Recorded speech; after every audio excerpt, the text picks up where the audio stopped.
Hey folks, how you doing? Larry here with Curio Mechanics again. Today we're going to try to get an old Gateway machine set up. It is a 950 megahertz Pentium, and we're gonna use a CF or a SD card for our hard drive. A couple different OSs I'm gonna load up. We're gonna do Windows ME, which is what it originally shipped with, and also going to do Ubuntu 5.1, which was the first public release of Ubuntu. So I thought that'd be kind of fun. Plus I happen to have the entire repository stored on my hard drive, on my server rather. Unfortunately, my capture device is not doing a very good job of picking up the screen, so that's why right now I'm just going to try to get it to a point where I can start recording it. But standard Windows installation, certainly nothing to get excited about. So we're going to just run through that, and testing out a new webcam that is at my workbench, so we'll see how that thing does. If it's garbage, I apologize. I will make changes, but figured it'd be at least an easy way to get some of the basics. So let me talk and do things at the same time. And right now we're picking all the things that we can install. Dial-up networking, probably not. Paper terminal, sure, why not. Direct cable connection, sure, why not. Which turns dial-up networking back on. We'll skip the MSN messenger service, net meeting, phone dialer, sorry. Universal plug and play, not a great idea. So let's see here, all the themes, of course we want that. And let's scroll down a little bit. Games, absolutely. Multimedia, absolutely. This machine does have the Sound Blaster CT4740 in it. Came with it. And it looks like the NVIDIA Vanta graphics card. So obviously I have to get drivers for that. But I thought, well, what the heck. We'll just let it run with what it's got. To be in any way other than a retro gaming machine, it will wind up being a Linux box if you want to actually get anything done on it. But for gaming, Vanta should do fine. And the Sound Blaster, I believe it's the 128 PCI, has actually pretty good DOS support from what I'm told, so we'll see how that goes. But just giving it a name. Gateway 950, work group is completely fine, description unneeded. And using the mouse on my knee because I got a bunch of stuff laying all over. English, I suppose. United States. Today we're in the Central Time Zone, and off it goes! Ready to begin copying files. So we'll let that cook, and shouldn't be too bad, but I am running it right off of a installation CD that I have. It's the one, it's a real one with the fun hologram on it. But some people copy over the cab files. I would have done that, but apparently I couldn't figure out how to format from the startup command prompt, so I just let setup take care of it, and it'll be fine.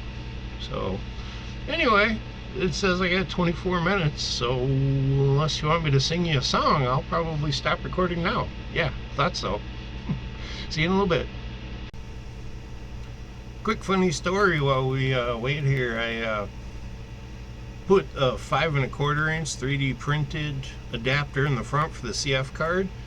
And it has a front cover plate, which is really cool, but it was slid up a little bit, so when I put the card in, it went right past the adapter and fell into the case. So flopping around in there, I have a card that I have to retrieve. Oops. Another quick mention for anybody who cares, probably not too many, but this has the VIA chipset, and it looks like an AMI BIOS 686 AB00 or A800, but it's a 686 BIOS from AMI. They're actually pretty decent. All in all, this machine's in pretty good condition. I picked it up from a recycler and pleasantly surprised. They did a good job of testing it, and whether the previous owner or they cleaned it up, but it looks pretty good. It's got all the easy install drive bays, so you take out a screw and unlatch it, and then you can pull it out. So I already yanked the hard drive out of it. I was going to show you, but you've seen a hard drive before probably. But anyway, just thought I'd mention that it's got some pretty decent guts. I also left the network card in there because with Linux there's a good chance I'll actually put it on the network, so it might serve some useful purpose there. Sorry I'm not looking directly at the camera. My capture device is down over there, but try to make eye contact with you periodically, and with I actually have a pretty bright overhead LED. Let's see if I can get that in shot. There we go. That's causing me to keep my eyes a little bit more closed, but this is actually a nice little workbench, so I am going to keep it. Something else I mentioned, or didn't mention, but just picked up was a digital microscope. The old eyes aren't what they always were or never were. So for some projects it'll come in really handy for whether I'm doing surface mount soldering or even just trying to read some of the silk screens on the boards. So I'm kind of anxious to try it out. I got one that's on a flexible arm, and it has the ability to go out either, I think, through HDMI, but it can be piped out to another device, so theoretically I can make it easy for my eyes. But we'll start with, I think it's a 5-inch built-in screen, and see how that does. But professionally I've used them before, and a microscope really does help, and I think you do a better job of real detailed soldering. So in any case, that's just me killing time while I wait 22 more minutes. Yay!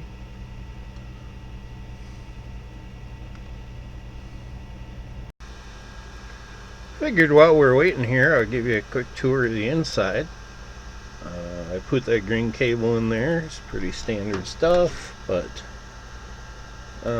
yeah, nothing too remarkable. Like I said, there's those easy release catches that can sometimes be a pain, but motherboard, like I said, seems nice and clean. Overall, I think she's in pretty decent shape.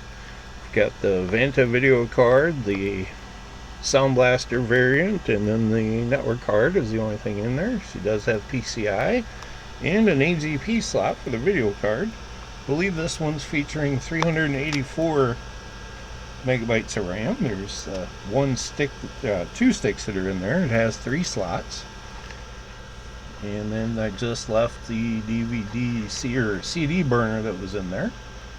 So anyway, I'll show you the screen here, and there's the capture device, and there you are.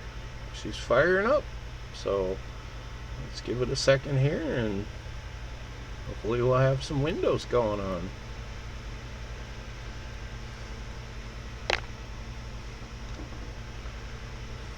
Oh yeah, it great light balance, or light sensitivity on this USB microphone or camera. Anyway, we will bypass their super secure security, and there we are on the final stages. But anyway, like I said, just thought I'd try to use this thing as a little handheld. My work table is kind of cluttered at the moment, but it's doing the job. Sorry for the shakiness, but there we go. But like I say, I'll try to get my capture device going. I did buy a VGA to HDMI cable, hoping that would make it a little more resilient, but it seems to freak out with anything other than completely standard refresh rates. Even when the refresh rate would change, it would go crazy. But there we are. There's desktop number 1. So we'll take it from there. And like I said, there's quite a few drivers I have to install, and I did change the CMOS battery, so we'll have to get all that set up, but at least it's working. And we're back. here we are on the desktop. Got at least a couple drivers downloaded, and let's see if I grab the right ones. Sound card I'm pretty sure of, the video card not entirely, but we will still see what happens. So, wait for the CD to spin up.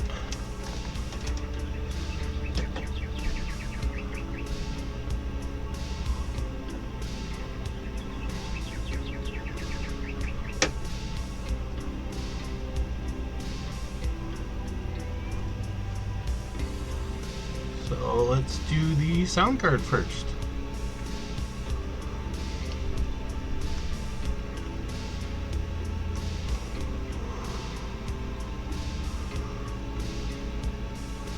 Or not. Whoops.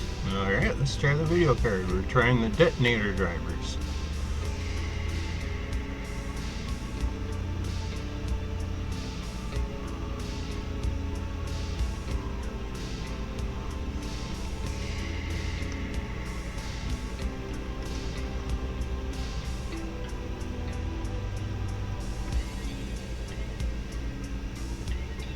Yeah, well, so much for that. I know that ME changed their installation, their driver model, but apparently it still won't take it.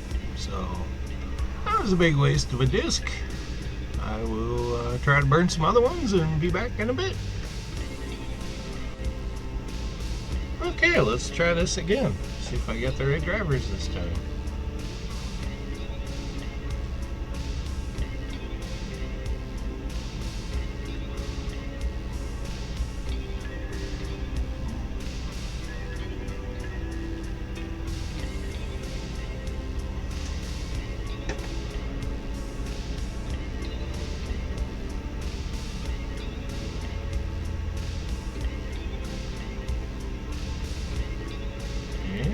The survey says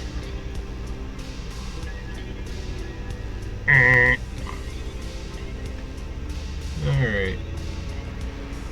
I had heard that the CT4740 that's in here, it was meant to be an OEM only card, so you're supposed to get the drivers from the computer manufacturer. So I'll do a little bit more digging on that. Let's see if I have any better luck with the NVIDIA drivers.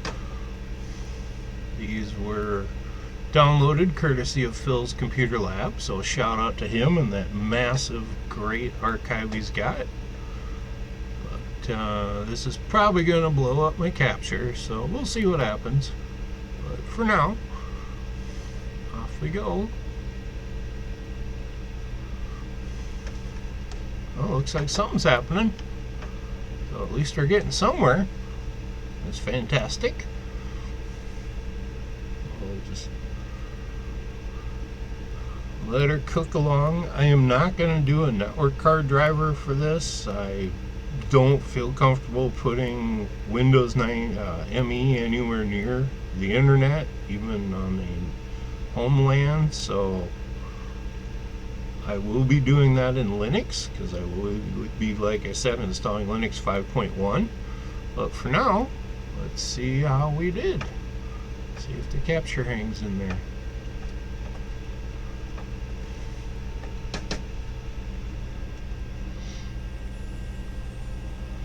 Survey says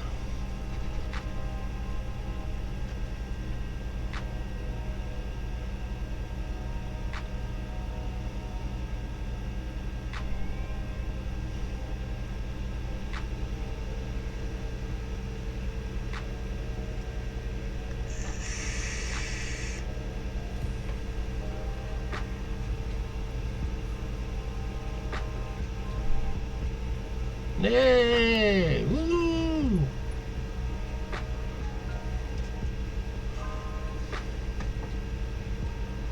There we go.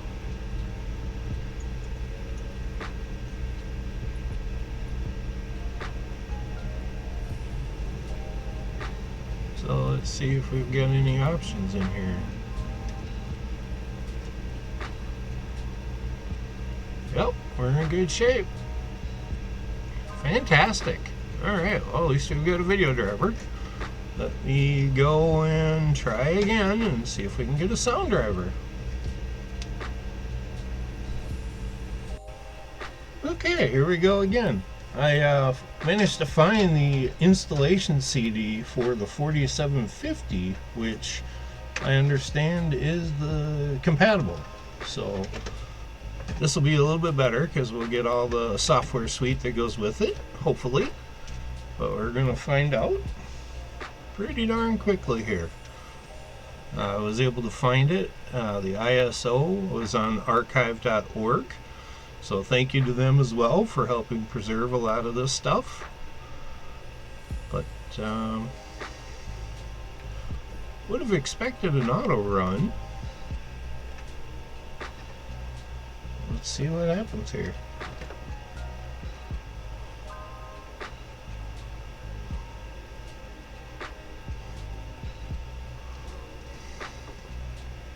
Yeah, there is an auto run. But I don't see a setup file.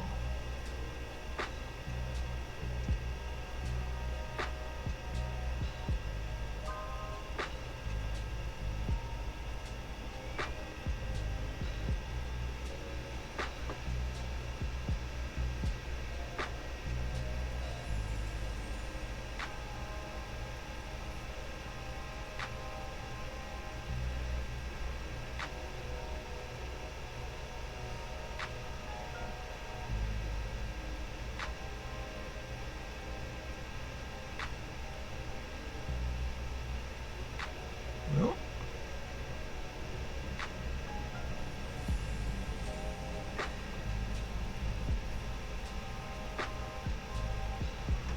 I guess we'll have to dig and see what it's trying to do.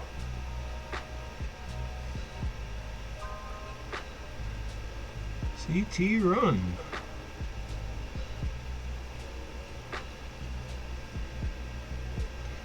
Can't get the stupid mouse to click.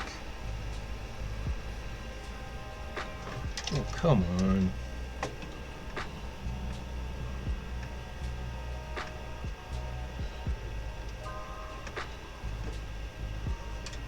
I don't even see CT run on there. Nice. Huh.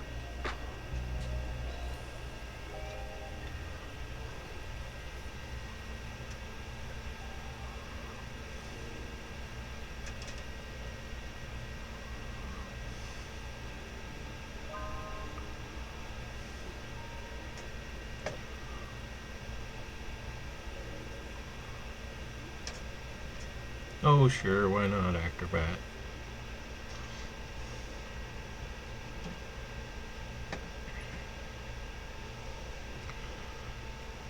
Doo-dee-doo-dee-doo-dee-doo. 18 inches of snow predicted for tonight. Gonna be fun.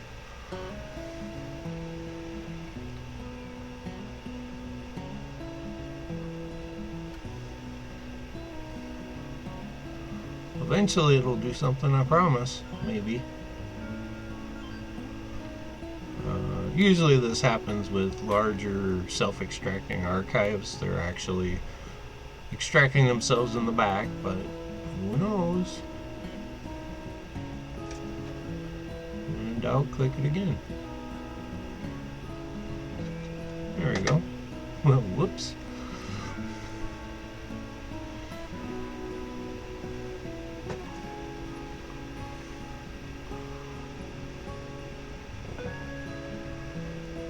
I'll probably pass on the registration.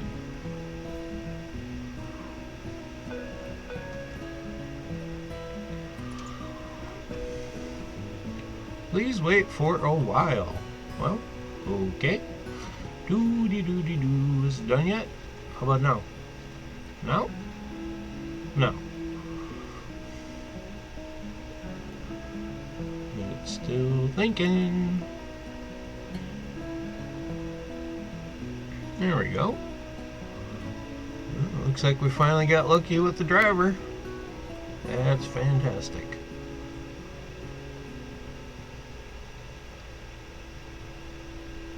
sneeze coming. Excuse me.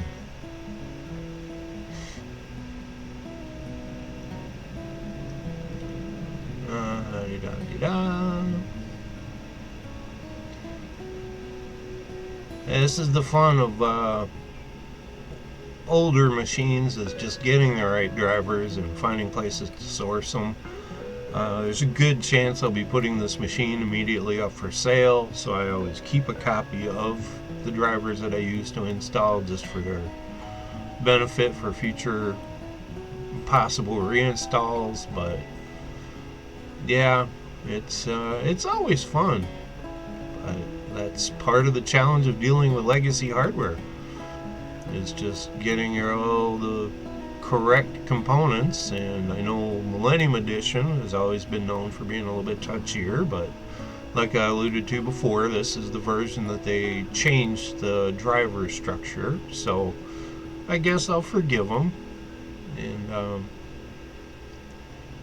it more or less, if you take care of it and use the right combination, you have pretty decent luck. I know a lot of people like to badmouth ME and call it one of the worst releases ever, but I've always found that when you do it right, it tends to be relatively robust, and it was a necessary stepping stone. Most of the machines that I see of this vintage are running 98 SE, but I actually prefer some of the changes, just little things like USB and better compatibility, surprisingly, with some of the software that's out there. But like I say, it happened and we have to accept it. But no matter what you think of it, don't be afraid of it, because it did work in its day. It was what, in this case, Gateway decided would be good enough for their customers. And I know Gateway tends to be pretty cautious with customer experience. So if it was good enough for them, it's good enough for me. And truthfully, most of these machines, if they go haywire, it's not the end of the world, because this better not be your primary machine that you use for getting work done. If it is, there are probably better alternatives out there. But for gaming, I think it's fine. I think the comparisons that I've seen versus, say, 98 is actually pretty decent. There's a frame or two difference from 95, 98, 98 SE and ME, but not much.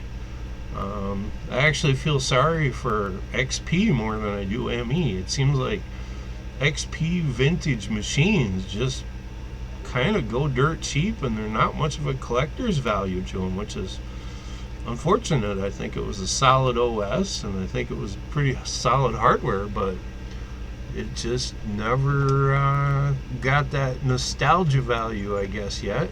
But I have a couple that I run and have used for various purposes. So there we go. That was the installation. I still don't see a speaker. Oh, still going. No, of course. Yippee! One of my least or favorite companies, to be brutally honest with you. I think we used to have Photoshop back in the day, and it came on 3 floppy disks. It was a pretty significant investment, but once you bought it, you get to keep it.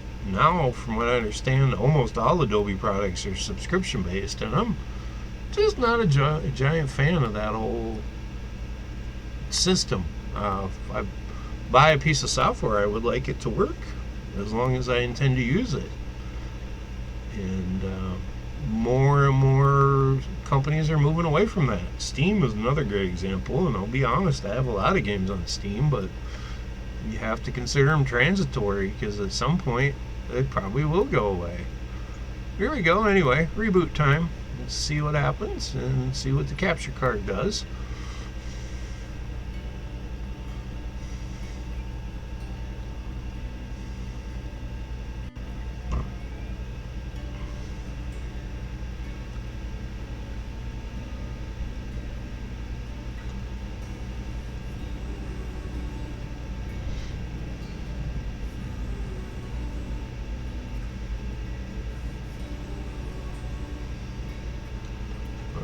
Moment of truth. Do we have any sound?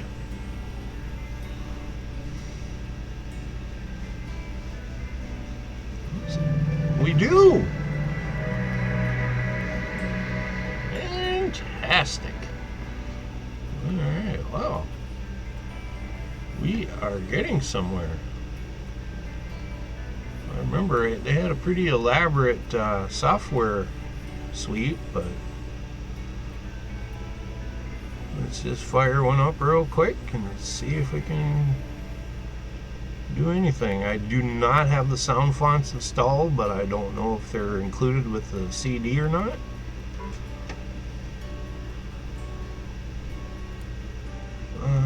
No, let's not just do the Windows files.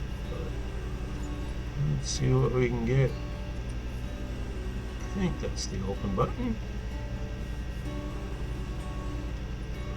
Ooh, ah. Alright, well, random try here. Maybe copyright sensitive, so maybe muted audio, but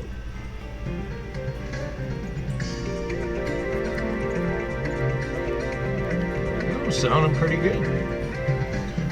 I'll keep talking over it, and maybe that'll surprise the copyright people, but I'd say we got a winner there. So, fantastic.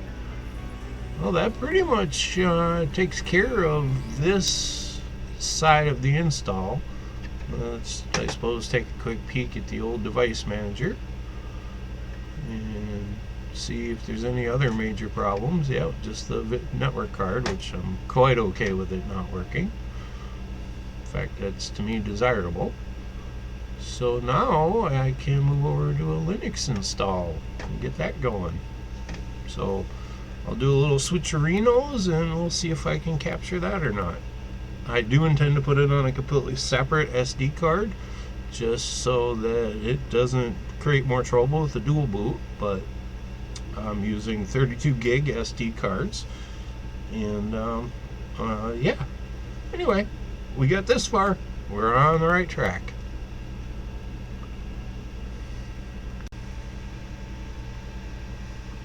Alright, looks like we're getting somewhere here. This is basically just turned it on with the CD in there, and here we are. I don't think this is a valid user, but oh, correction, we're off to the races. Fantastic. Maybe. Yep, there we go. Alright. If you've never seen a Ubuntu install, it is pretty basic stuff. They have not changed it a whole lot. It got graphical, but this is very familiar territory for a lot of people. And pretty much just follow the bouncing banana. A lot of people think Linux is complicated and difficult to work with, but I find this refreshingly simple compared to some of the others that are out there. If you've ever tried to get Next Step working, yeah. But anyway, just let her cook along, and looks like it's doing a good job so far. This machine's relatively robust for the era, and being more plug and play oriented, this should be okay. I've had good luck in the past with Ubuntu. There's a reason I have the whole repository on my server. Let's give it a fun name. Old Ubuntu. Not with a space. Spaces are bad in host names, I think. Now, I'm not sure what I'm going to set up yet for users. Like I said, there's a good chance I'll be moving this machine along. So, yeah, it'd probably be better if I just create something generic. No, we're gonna just erase and use it. believe this had ext3 and not 4. Yep, there it is, ext3. So, not quite the latest and greatest, but ext I've had good luck with. It's what I run on all my work machines here. So it's good, robust journaling and fairly failure resistant, so I'm not too worried about it, but I still, critical stuff goes onto a RAID. But just let it work its magic. It goes through that SD card pretty quickly. I doubt it's actually testing every sector, but hey, it writes to it. That's what I needed. So there we go. And I did connect the network cable, so we'll see if we manage to get anywhere with that. But the out of the box should work just fine, and I'm not too terribly concerned with network functionality, but it would be handy, and that's part of the purpose of putting Linux on here, is it's slightly more secure, although this vintage obviously I'm sure has been compromised in some ways, but we'll call it security through obscurity, because I doubt there's many people targeting this platform anymore. So we'll just let it cook right along and do its thing. And here we are, the Ubuntu desktop. What's more boring than watching an operating system install? Nothing. It was kind of painful.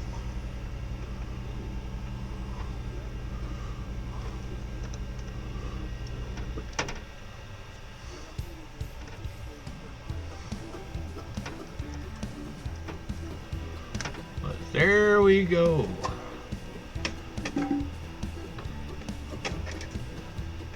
Excuse me.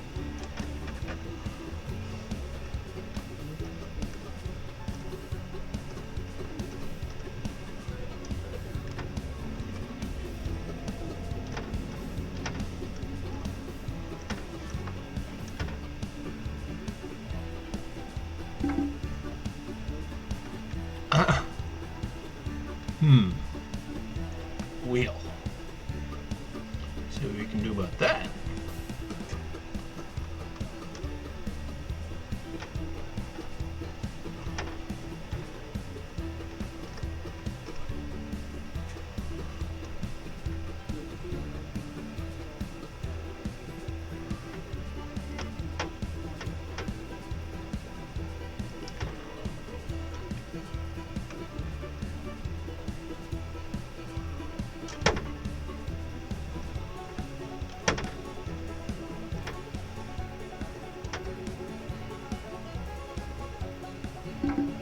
Oh, you gotta be kidding. How did I manage that? Good job, stupid. I mean me. Dumb. Oops. Okay. Troubleshooting ensues. You know what's more boring than watching an OS install? Watching it twice, because you were dumb. But I think I got it this time. Let's find out together.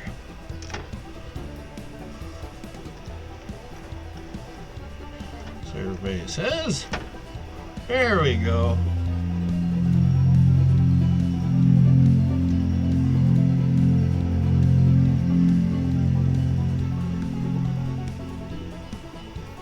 Hot diggity. Mission accomplished. Alright. Well, if I can read this little bitty print on my capture machine, because I don't have it output to a monitor, just going to my recording system. Let's do a quick test and see if we have any internet.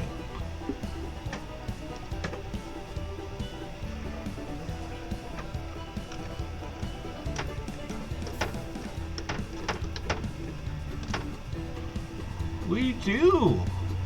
That's fantastic. Alright, well, judging by the fact that I heard the sound when we booted up and I obviously see a screen, I'd say that we've at least got the basics. Don't mind all that racket outside. There starting the plow. And there's been a lot of heavy machines going around, so but there we go. Woo! We've got a working system with Ubuntu 5.1, and I missed, but just like I say, at least should be marginally functional. I wouldn't be as hesitant to take this thing out on the worldwide webinator, and most importantly, it plays solitaire. So what else can a guy ask for? There we go. That's more my size. Well, it looks like we may have some graphics issues. This is NVIDIA, I know, does not like to share their drivers with they're not considered open source, so you have to get them from a special repository. I may or may not have those, so I'll have to probably do a little more configuration. Like I said, I did get the repository, but I can't remember if I got the non-free one or not. But you know, it's a start. So, and for productivity stuff, this is probably completely fine. And even a little multimedia, if you were, you know, looking to play some music in the background. I did hook up the Redbook cable from the CD player to the sound card, so she'll at least have that. But I think this has been enough of an adventure for now, so I as always, thank you for watching. This machine, like I say, will be listed on eBay. I will probably put a link for it in the description, and once I get it finished, I will probably play a few games on it before I let it go, because it's a pretty cool machine overall. But again, thank you for watching, and I hope you enjoy your day.